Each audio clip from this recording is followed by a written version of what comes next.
Hey everyone, Angelo here, Hollywood filmmaker. I'm giving a little update since I've been so busy. So much is going on, so much is happening, and there's too many topics to give a subject with just one thing going on. So first of all, I'm still in my Hollywood apartment with roommates, but I talked to the guy I rent from. I always feel bad. He's so nice, man. He's so cool, but he didn't even care that I signed a year lease or whatever. He didn't even remember. He's like, really, you signed a year? Because I brought it up. I was like, look, I know it's before a year, but I'm trying to move out. I talked about my roommate and his girlfriend stealing my stuff. He didn't steal, but his girlfriend did, and she's done it before. She's kind of just whatever, thoughtless. And he's like, well, I'll miss you. And I'm like, come on, man. I feel bad hearing that from him because, yeah, I'll miss him too, but I don't even see him here pretty much ever. He was here last night to fix something, but other than that, he's not here much. And I'm so busy, I don't have time to hang out. But I'm trying to get a studio apartment of my own October 1st. And if I don't find one by then, because it is hard to find one, I don't want to deal with some sociopathic landlord. I want at least a half reasonable landlord. Um, you know, I'll just stay in an Airbnb or something until I can get a place. I have money saved up. I'm still making money, but I can afford a studio, I think. And even though my credit's terrible because of the bankruptcy, but the good thing is I have money saved and I have no debt. I'm not looking yet because it's too early. I'll look closer to October 1st. But yeah, he's real cool, but I don't need to live with roommates. I'm 36 years old. It's enough. It's kind of weird. It's totally understandable because it's so expensive to live here. It should not be this expensive. I got really lucky with a good job. And my YouTube viewers out there who support me, let me adjust the angle a little bit. But, and everything else, the fact that I have my health and all that. Finally got my health insurance figured out so I can get a doctor's appointment. Oh, such a hassle working all that out. Now I have health insurance through my job. First time in my life, except when I was a kid into whatever, 21 or something. Anyways, I'm going to look for a studio within Hollywood. I want to stay, within the area, but I want parking. That's the big thing. I want to park in a quiet place. I do not want to hear neighbors walking around above me. That would mess with me, so that freaks me out. I've been at someone's apartment where I could hear that. More than one apartment. I used to shoot real estate videos, and I would shoot apartments sometimes, and I would hear that. I'm like, I could never get used to that. It always kind of someone's gonna come in, or someone's doing something, someone's about to run up on me. Not run up on me, just knock on the door or something, bother me. What was the next thing I want to switch to? I don't want to just go straight to the end thing I was going to talk about. Moist Andy is getting out of the hospital tomorrow. That's great. He said he has brain trauma, and I don't know what that entails, but Moist Andy, man, I hope you make videos and recover well. Thank goodness he's walking. I saw a video of him walking.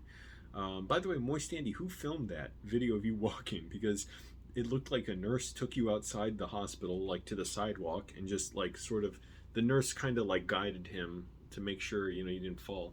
But he was walking and he has his neck brace on. He had a bad bike accident, if you didn't know, and he broke his jaw, and they found him, took him in critical condition to the hospital with life-threatening injuries. And a week and a half ago, thank goodness, I was about to say nothing serious. That's not true, but because it is serious, but thank goodness he's alive, and it seems like he'll make full recovery, if not a full recovery. But I'm really glad he's recovering. And anyway, so I'm wondering who filmed that. Was his parents or what? Anyway, I don't know. I always expect people to turn me down if I say oh, can I film? Even though a lot of people are cool with it. And he's got basically, he said, the broken jaw. He has spinal fractures. Thank goodness he's able to walk, and he seems to be functioning all right. But Joseph, that's his real name, please go the full course of recovery. Please do not shortcut your recovery. Okay? I will be very disappointed in you, my son. Um, I raised him as my YouTube son. Any woman in my life must accept him as my child. Anyways, but not like a biological son, so it's kind of weird to explain. You wouldn't understand, man. So thank goodness. I'm still so, oh man, just feel such a blow about Trevor Moore dying from Whitest Kids You Know. I don't even want to talk about it. I don't want to think about it. I've just been watching his videos and enjoying them so much. He put out so much content that was so great. Stand-up comedy, a talk show, if not more than one talk show, I'm not sure. I couldn't keep up with everything. Movies, there's still a movie coming out that he worked. Anyway, it's just, I hate talking about it because when I watch his videos, at least I'm in denial. Like, I'm like, oh, there he is. And when I talk about this, it's so sad. I didn't know him. I just was a big fan for a long time. And many people were, and it just, moving on.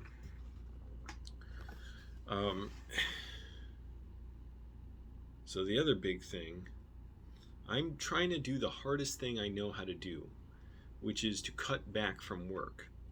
So at work, they let me take pretty much all the overtime I want. Sometimes I'd work over 12, sometimes I'd work 13 hours a day because there was so much to do, and I knew I needed the money, and I need to save money. It's not just I could get by with 8 hours a day, but the thing is, my writing instruction, or my writing classes, they're really ramping up with the work, and I really like the work. It's not about just, it's not a class where you just write a script and you show it to the teacher and they give you notes on it.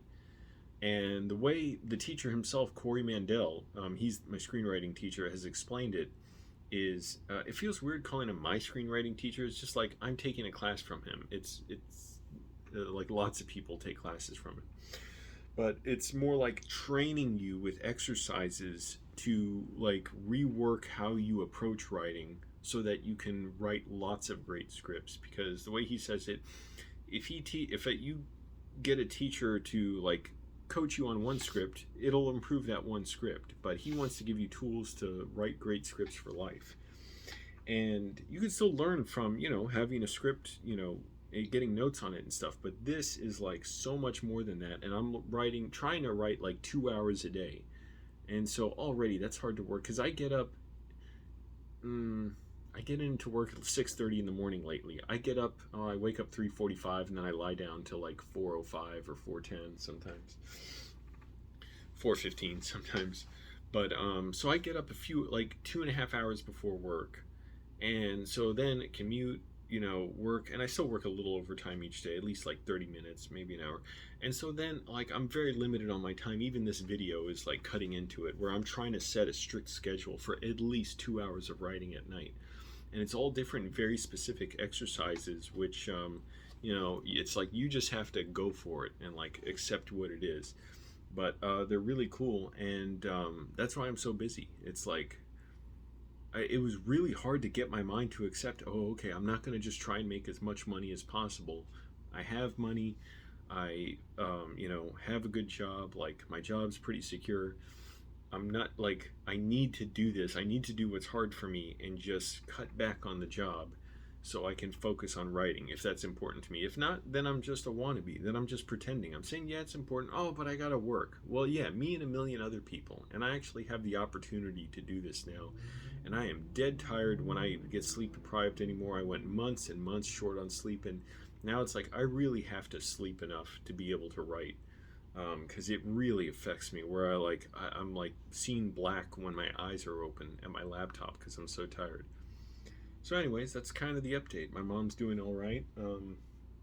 I don't think she'll be able to visit this summer. We're pretty sure she can't because her job is now making her work throughout the summer. She works at a school.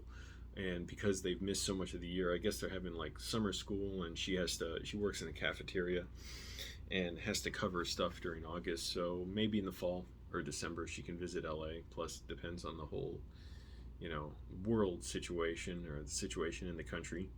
Also, Alex Proyas, one of my favorite directors, is developing a Dark City, one of my favorite movies of all time. A Dark City, like a series, continuing it, and he's going to release it online. So Follow Alex Proyas on Facebook. Tell him Angelo sent you. Or on YouTube. It's Mystery Clock Cinema, I believe. I always mix up Mystery Clock Productions or Mystery Clock Cinema. It's Mystery Clock Cinema, I believe, on YouTube. Check him out. Tell him Angelo sent you. I talk to him a lot on there. Not as much lately, but anyways, he knows I'm a big fan. And he said on his first live stream that he did that he wanted to thank me. And he said, Angelo Mike, because he said I inspired him to make YouTube videos, because I've been such a fan. I would make fan videos of him and encourage him. So anyways, I'll never stop talking about that. So check out what he's doing too, and support good film, because we all need it, all the filmmakers out there. And I'm going to stick to my writing schedule, so I got to get working. Thanks.